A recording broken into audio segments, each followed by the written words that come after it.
Had you seen this movie before? I had, and I'm not even sure what, because it didn't win. I'm pretty good about watching most foreign film winners. I've probably seen, 17 out of the last 20. Yeah, I think it was nominated, but I don't think it won that year. Right. I would compare this film most to, well, the movie that came to mind was Downfall, not for its accuracy, because these are not specific, historical figures or specific people we're dealing with, but the fact that it humanizes evil. And we talk about Downfall humanizing Hitler. I think this film, you would not even call these guys evil. And no, it goes, and humanizing is a good word for it, but it also kind of shows that, like, a lot of the times I mean, obviously, yes, there are, suicide bombing is a horrible thing, and terrorism is awful, and terrorists are bad. But this kind of shows how these guys are not, they don't like wake up and go to bed and just hate all day long. It's almost like they're a product of their environment. Right. And the phrase actually, this I got a lot from actually a Crash Course video, John Green. He talked about it being competing nationalism. And that basically the problem here is Palestinian nationalism versus Israeli nationalism. And you think about when you see kind of the extreme America national pride, people who are like basically like nothing matters except my love for America. Now imagine if another group just as passionate lived in the same place. Right.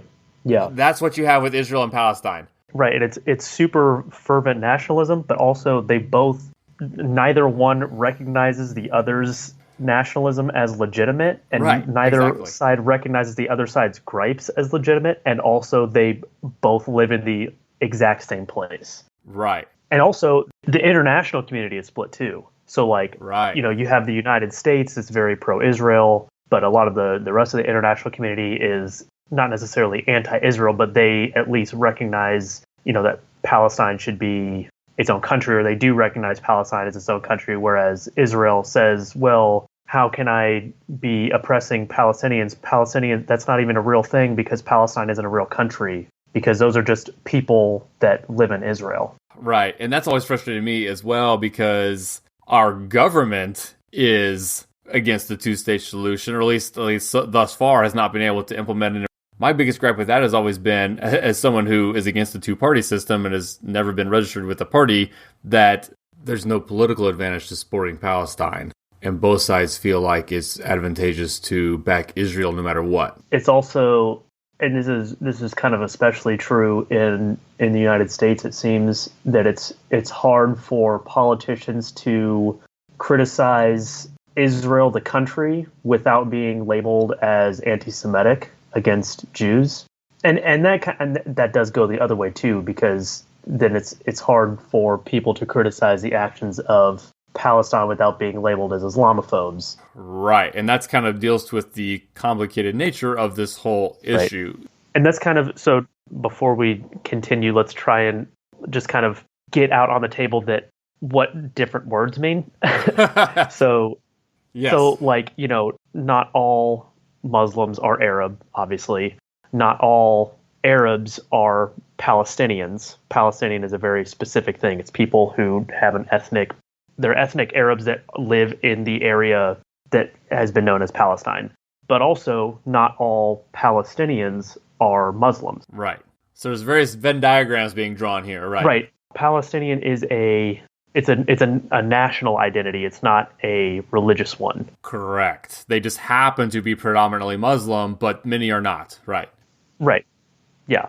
So just kind of wanted to clear that all up, because this conflict does a lot of time get labels at, Islam versus Judaism. And that is a big part of it. Obviously, Palestine is majority Muslim and Israel is majority Jewish, but both sides are essentially countries, and it's a national conflict, not a religious one. Even if you go back and look at organizations like the PLO, most of the members of the PLO were Muslim, but it wasn't a Muslim organization. There were Christians that were in the PLO, but they were Palestinian and wanted a free Palestine. And I think that when it gets labeled as religious, or, people have been fighting over this scrap of land for thousands of years. I guess technically Sure, but this conflict that is happening today is not thousands of years old. It's, barely over 100 years old, and it's a nationalism issue, not a religious one. And when you label it as a religious one, it makes the conflict sound more unmanageable than it actually is. It's almost like when you label it that, you're being dismissive, I think. Like, oh, well, what are you going to do? You're basically saying there's no hope. It's like, no. There is hope, and it's not thousands of years old. It's decades old and can be fixed. But both sides are so stubborn, and not even just the two sides, like kind of the whole world and anybody with a vested interest in helping it. We make progress, then we take steps backward, and it becomes this whole, honestly, it feels like this whole eye for an eye feeling is the biggest problem. Yeah. Well, we can't let them get away with that. Well, then, so we do something, and then they can't let us get away with that. And it's been that for decades. And that's exactly what they're doing in the movie. Right. It's exactly what the girl is trying to explain to Syed. She's trying to explain to him, like, why are you using violence? And his point of view is, well, we tried everything else.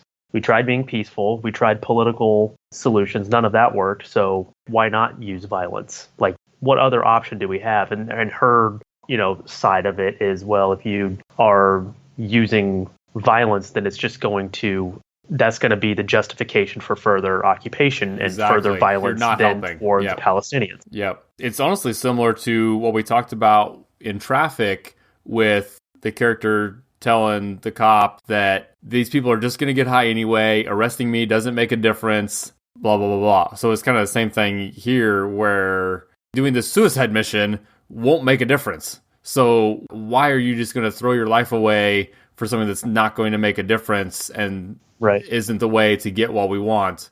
Before we get into more details on the movie here, I do want to backtrack and kind of spell out in a little more detail things we've been hinting at as far as this being just a decades-long conflict and not this intractable, ancient one.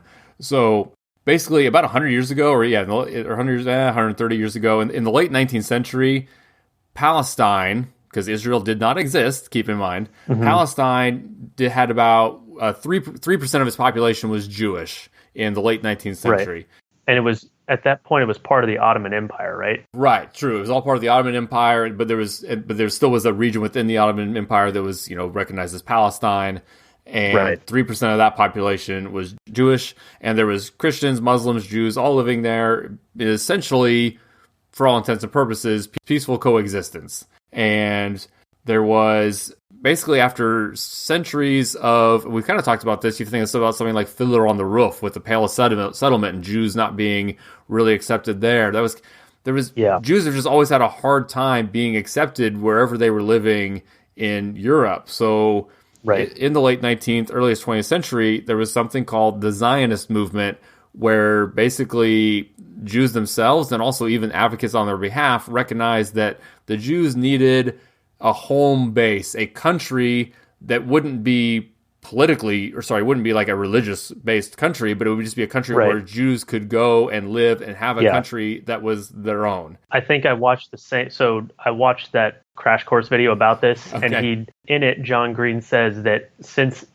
because a lot of the founders and supporters of the Zionism movement were like culturally Jewish and not necessarily very religiously Jewish, that they viewed their idea for a Zionist state as secular. A country, a country for Jews and not necessarily a Jewish country. So not like a theocracy, but just a country where Jews could go and live and have their own country, but not religious. So because of these efforts and this kind of sediment over a few decades, just prior to World War II, about 30% of the Palestine region was now Jewish. So obviously that's a tenfold increase from, a few decades before that. So then also, though, overlapping with that, though, you also have the fall of the Ottoman Empire and Britain kind of coming in and controlling it and kind of saying, hey, yeah, we do want to let, actually, we did watch the same video,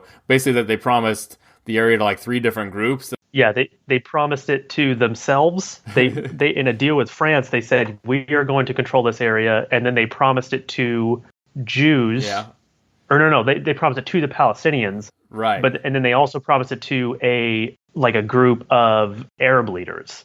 So it was like the same piece of land that is today the nation of Israel, and where Palestine has been historically, that was promised to 3 different countries at the end of World War One. Right. And so then pre-World War II, the Palestinians kind of revolt against British control, and the Jews help out the Brits. Yeah. But the Brits were also trying to reduce the number of Jewish immigrants to the area. So anyway, it was complicated. But then World War II happens. And then post-World War II, post the Holocaust, the UN steps in and says, no, we do want to establish this Jewish state we've been talking about. So we think we're going to establish it. And basically, it is going to split with Palestine. We'll have separate Jewish and Palestinian states.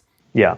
And they drew borders, right? And right. they were gonna make Jerusalem an international zone, right? All stuff. If we could go back and make it happen, it would have been nice if they had agreed. But it was it actually was the Arab side that was against it, right? The Jews were probably willing to sign, and they also the Jews kind of had the backing of the West international community right. because obviously post World War II, and we're talking 2 years after the end of the Holocaust. It's hard to argue against any Jewish cause, really, at that point. Although anti-Semitism was still plenty high in the United States. Right, but I'm saying... politically, as far as political stance, just because it existed among the common people doesn't mean the government was ready to come in and be anti-Semitic. Right, and so it kind of galvanized international support for a Jewish state to be set up there.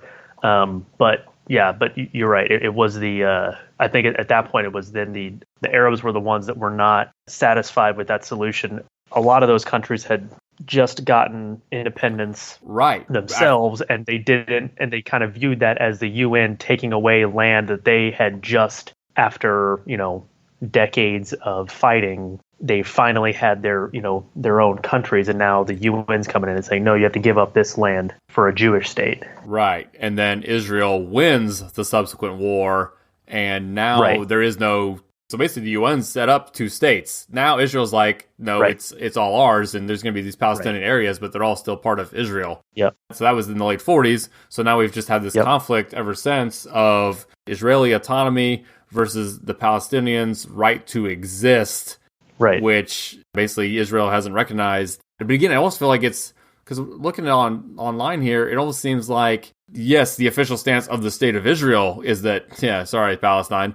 But if you poll Jews that live in Israel, most of them seem to be okay with the idea of a 2-state solution. Oh, really? And and it's more just they just can't get the details finalized, and so it's a mess. And of course, then you have the issue today with settlements. Yeah, well, right, exactly. So there are definitely 2 sides to this issue, and we will discuss both of them. But obviously, it's important to understand too that the state of Israel has not had an easy go of things since 1947. They are basically surrounded by countries that don't recognize their right to exist, and that they've been in conflict with. And were willing to sign a treaty post World War II that would have recognized Palestine. Right, and so they've been fighting a lot. That there was the Arab-Israeli war. There's the 6 Days War in the 60s. Which I think at one point meant that Israel controlled everything that's considered Israel today, plus the Golan Heights, which is part of Syria, plus then they controlled the entire Sinai Peninsula, which is part of Egypt.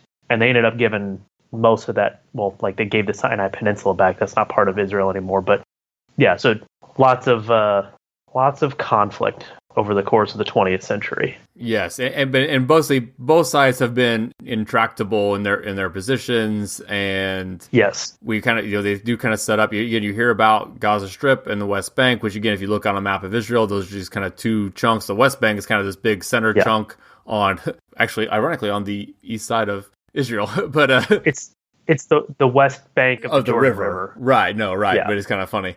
And then the Gaza Strip is kind of connects to Egypt and is on the Mediterranean Sea side. It's just kind of a smaller sliver there. Yeah. But then the problem is, in recent decades, Jews are settling in these areas that were initially set aside for Palestinians. Right. And that's not necessarily, it's not like it's I mean, there are definitely people that move to those settlements. Well, I'm Israeli and I want to take as much Palestinian land as possible. Like, yes, those people do exist, but a lot of the time it's just cheaper to live there. Like the subsidies for that housing there are so high from the Israeli governments because they're trying to encourage people to move there. That a lot of the times people, it's like, well, I can't afford to really live anywhere else. Like I mean, maybe I'm not crazy about taking Palestinian land away, but the government's going to do that anyway. Why not? Why not get a house? Right, right. So to our guys in our movie here today, so this movie is from 2004, 2005, and it's basically, it's contemporary to that time. And these are two guys, seem to be in their mid-20s-ish. And they're just kind of hourly wage workers. We see them, actually, they're working at like an auto body shop, and one of them gets fired. And they're not destitute, but they're also not super successful. They're just kind of young guys working. And there is, like you said, there's an event where Israel had attacked something Palestinian. And basically, these guys are getting called up like it's now your turn. We're going to do our first suicide bombing mission in a couple years, and you guys, it's your turn. And this kind of ties into what we're saying about the humanization, where it's not this let's go, and even though that's the end result, they see it as this almost like a religious thing that you're doing to help your people, and it's an honor. That's the biggest thing that kind of like knocks you on your butt when you realize that these guys are not like, well, we do get into them being nervous and stuff, but the whole idea that they're chosen, it's an honor to be chosen from their point of view. It's like you won the chance to do this mission, and it's this great honor, and they shave them and it's bathe them, and it's like a ritual thing preparing these guys. When I think it's Syed, when Syed is having the conversation with Jamal, where he is initially told like, you are being chosen for this mission, it kind of like I don't know, it made me think of like in a sports movie when like someone's getting called up to the big leagues. It kind of has that kind of a feel to it, like, hey, like you made it, like, this is huge. And like the way that he's telling him, the way that Jamal is telling Syed, and the way that Syed is reacting to it, it is very much like it's a huge honor, and it's a very positive thing for both of them. Right. They seem just kind of resigned to it. And it's different. You think of someone being, because they're called suicide bombers, you think of people with nothing left to live for, people who are depressed, or people who are suicidal that they kind of recruit. It's like, no. They literally think it's a religious thing where, no, you're going to fight for your people, advance our nationalistic cause, and then join Allah in heaven. And when they're going to, the first time when they go to carry out the attack, the plan is to have one do an initial bombing and then another one go in 15 minutes later to blow up, like, first responders and stuff. Right. And they have to flip a coin to see which one of them wants to go first, because they both want to go first, because they're both like basically chomping at the bit to be able to carry out their task. Right. And we just kind of see before, again, they just seem so normal. They just seem like normal guys. And that's what I think is just kind of bizarre. They don't seem like they're radicalized. They're just normal guys. Yep. And we kind of see them getting ready and kind of, obviously they're not going to tell their families, but we kind of see them saying their last goodbyes to their families without their families knowing it's a last goodbye. And then the one guy had like, the cute girl has just moved back into town, and she seems like she's kind of flirting with them, and so he's like talking to her, but has this cloud hanging over him that he doesn't want to lead her on when he knows he's getting ready to, he's not going to be around the next day, and so he's acting kind of weird, and just they're basically having these existential crises, and it's interesting. And that dynamic between him and the girl is interesting too, because she doesn't like the violence. She wants to promote like a political and a more peaceful solution, whereas he is more radical and says, well, we need to put the pressure on them. We've tried being political, it didn't work. We need to keep using violence. It's like one of the only cards in our deck that we actually have.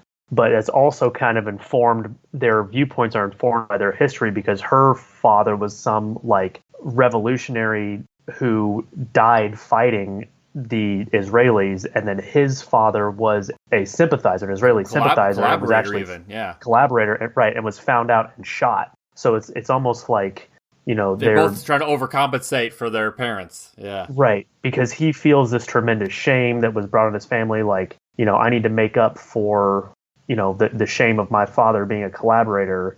And she even says, because he says, "Oh, I know your father. It must be a great honor, to be his daughter." She says, "Well, I'd rather he was just around." Right. Like, she basically sees the conflict as like, this thing that took her father away, so she doesn't want the violence anymore. Which is why she's always preaching, when she finds out at the end, she's preaching the pointlessness of what they're about to do. And that's actually a really powerful moment when she sees the one guy in a suit, because they get separated. Their first thing, basically the Israeli patrol just happens to be coming by as they hop through the fence. And so they have to, get right back out, but they end up separated. Right. And so the one guy's looking for the other. They're both wearing these suits and look all nice. When the girl sees the first one of them wearing a suit, she's just like, what's going on? What's going on? You're being weird. And the moment she sees the second one also wearing a suit, it clicks that they're both been recruited to do this bombing. And she just kind of breaks down. Like, you can just see the grief kind of overwhelm her when she realizes the futility, one that she's going to lose. And because they both cut their hair and shave their beards and stuff, and one of them even says, "Why, Syed? Why do you look like a settler?" Like, he tells him, "You look like an Israeli," because he's wearing the suit, he's got a short haircut, and he's clean shaven. And so when she sees him, she says that he's weird and he looks different, and he basically kind of gaslights her and says, "What are you talking about? There's nothing weird. I'm just I'm just being normal." But yeah, as soon as she sees the second guy, she's like, "Oh, okay, I know exactly what's going on." Right. And the line, as far as the guys justifying their actions and not being scared to die, the quote I wrote down is, "Death is better than inferiority."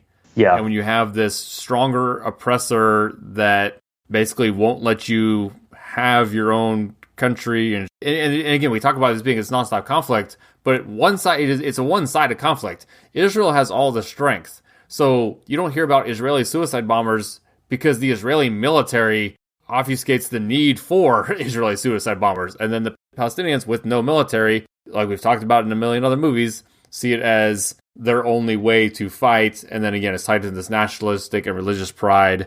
And again, you get to the concept that death is better than the inferiority that these Palestinians feel. And again, a million times, we're not justifying anything they do, but we're humanizing it like this movie does. Right. And you don't want them to succeed in their mission. You ultimately want them to decide not to do it.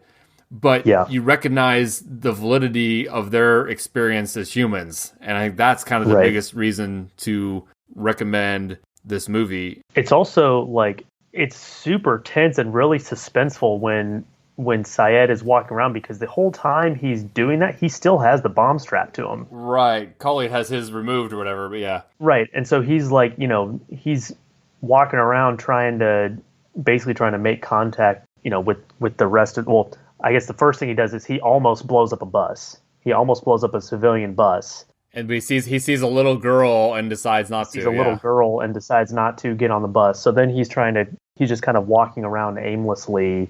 And but yeah, he's interacting with his old boss, and he's interacting with the girl. He goes to his house at one point, and the whole time he has this suicide bomb strapped to him.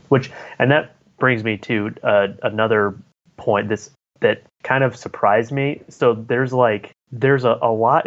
This movie is for sure a drama, but there was a lot of funny stuff in it. There's a lot of little moments of levity that I didn't expect going in. But at the beginning, I think it's actually the first scene when they're arguing about the bumper in the car. Oh yeah, about whether it's crooked or not. And then he ends up just smashing it off and says, "Oh look, it is crooked." Yeah. When they're smoking the hookah and the kid brings them the tea, and the dude throws one coin onto the tray as a tip, and it's these reverse shot, and it's got to be 5 times. It's 30 seconds of this guy trying to get this, doing his head move, trying to get this kid to leave, and the kid's just staring at him with this pissed off look on his face. Right. And the guy's just keeps trying to motion for him to leave, and he gets more and more frustrated. That was funny. When they're a scene that is, every other aspect of the scene is super somber and serious, when they're trying to record their final message. Yeah.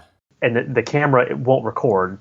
And so he goes through this whole thing, and it's this really heartfelt thing. And then immediately afterwards, it's almost like in a comedy, Right. The guy goes, "Oh man, you're gonna have to do that again. The camera wasn't recording."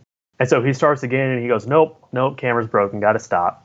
Right. With him doing his whole, he's got the flag behind him, and he's got the Yeah, assault rifle. he's got a gun. Yep, and he's got his little script that he's reading. They put the vest on him. He looks all kitted out and like this super hardcore, jihad guy. Yeah. terror, jihadi, and and then when they finally do get the camera rolling, his first thing is, "Oh, Mom, by the way, don't forget to buy this other brand of water filters because they're better than the ones that you've been buying." And the guy's like, "What are you, water filters?" He's like, "Oh yeah, don't worry about it. I just forgot to tell my mom that before I left." Yeah, yeah. And then the one other one that comes to mind is when they bring them back in. Only the people who attach the bombs have the equipment to take them off safely, which is why Saeed is wearing his the whole movie, because they don't run into him. But then Khalid's they take off, and they got the tape holding the top part on, and they get it's the whole pull it off slow, pull it off quick, rip it off quick, and he's like, "Man, that hurts. You should do something else." And the guy's like, "Yeah, right. We usually don't have to take those off." Yeah, we didn't think we were gonna have to take that off of you. Right. Oh, and then the final one that I have here for another moment of levity that actually did make me laugh out loud when I watched it is, so when Khalid and the girl are driving and they're arguing about, because that's when she figures out what they're doing. Right. And while they're arguing, he like accidentally drives into oncoming traffic, and they almost hit this car, and he swerves back over, and she said, "But watch the road, or else we're going to be traffic martyrs." Oh, I didn't even catch that. Is that what she said? Yeah. Oh, wow. No, she was a good character. Yeah. And the end, obviously, it's heavily implied how it ends, but it technically you don't know 100%, but you kind of do. It's probably 99%, I guess, because it fades to white, not black. Isn't that interesting how even just a fade to white versus black tells you what happened? Right. If it fades to black, there's hope. Right. The fade to white. So yeah, at the end, Saeed is ultimately on the bus. Khalid has basically been talked out of it by the girl and has decided not to go through with it. But it's like they pull a bait and switch, because they have the guy that drives him there, and Khalid like talks him out of it, or thinks he talks him out of it. Right. They both go back to the car. Yeah. He's basically talks himself out of it. Right. And so they call the guy on the phone. He says, "Hey, come pick us up." And he says, "Well, both of you have to want to go back if I'm going to go back there." He says, "All right, cool." So they go there, and then so Syed opens the door, lets Khalid get in, and then shuts the door and tells the guy to drive. Right, and then in the last shot we see is Syed on a bus with a lot of actually military or police personnel, and we know he's wired up, and we just zoom in on his eyes, and then it fades to white instead of black. There's no sound, but just the implication is that he did detonate and destroy that bus. Which again, only the fade to white versus black is what tells you that, but it does seem to be that that's what they were going for. But I like to keep that 1% of plausible deniability that he goes back and marries the girl and all that. But that's just probably sadly not the case. So again, it's horrible that this is going on, but I think it's important to recognize that it's real people, quote unquote, ordinary people that feel desperate enough to undertake these actions. And it's different than what we talked about with 9/11 and Al-Qaeda. That's an extremist group.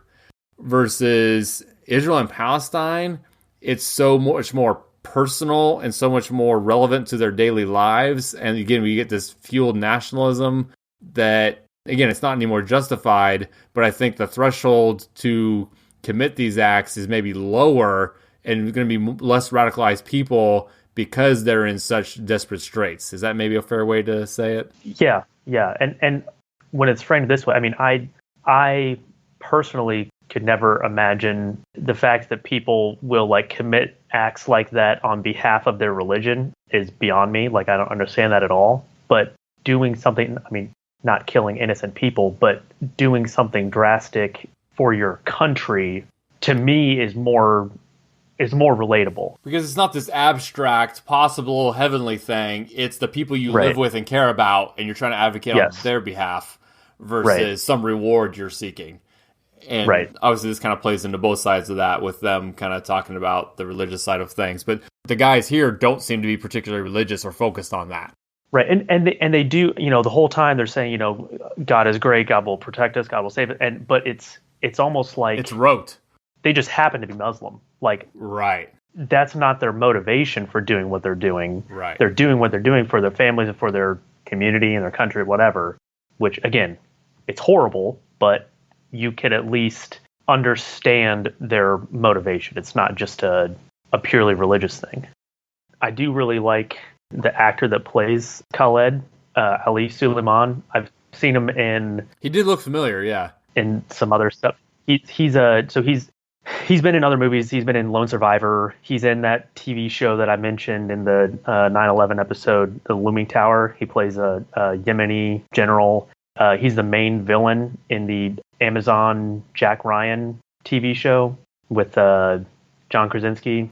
Okay. Which the TV show's is fine, but I really liked him in it. But he kind of reminds me of a Palestinian Michael Fassbender. Oh, huh. And I don't usually like saying that, this person is the French so-and-so or he's a South African, whatever. But, in my defense, I knew who Michael Fassbender was before I knew who Ali Suleiman was. I think they just they have a similar look, I guess. And then also, if you watch interviews with Ali Suleiman, when he smiles, he has this smile where it looks like he has 150 teeth, like Michael Fassbender does. Huh. It's almost eerily similar. Interesting. Yeah, I wouldn't have thought about that, but you're right. And, okay, I think I have the right documentary here. This is one that I've seen it before, and it deals with, basically it focuses on Israeli and Palestinian children, but it makes a point to get them to socialize. So it kind of shows them hanging out and becoming friends and basically trying to, recognize their common humanity that, hey, we're not that different, but then kind of does follow then over a couple years as they maybe go their separate ways and fall more into the traditional tracks of what it is to be Israeli and what it is to be Palestinian, even though they had this friendship when they were younger.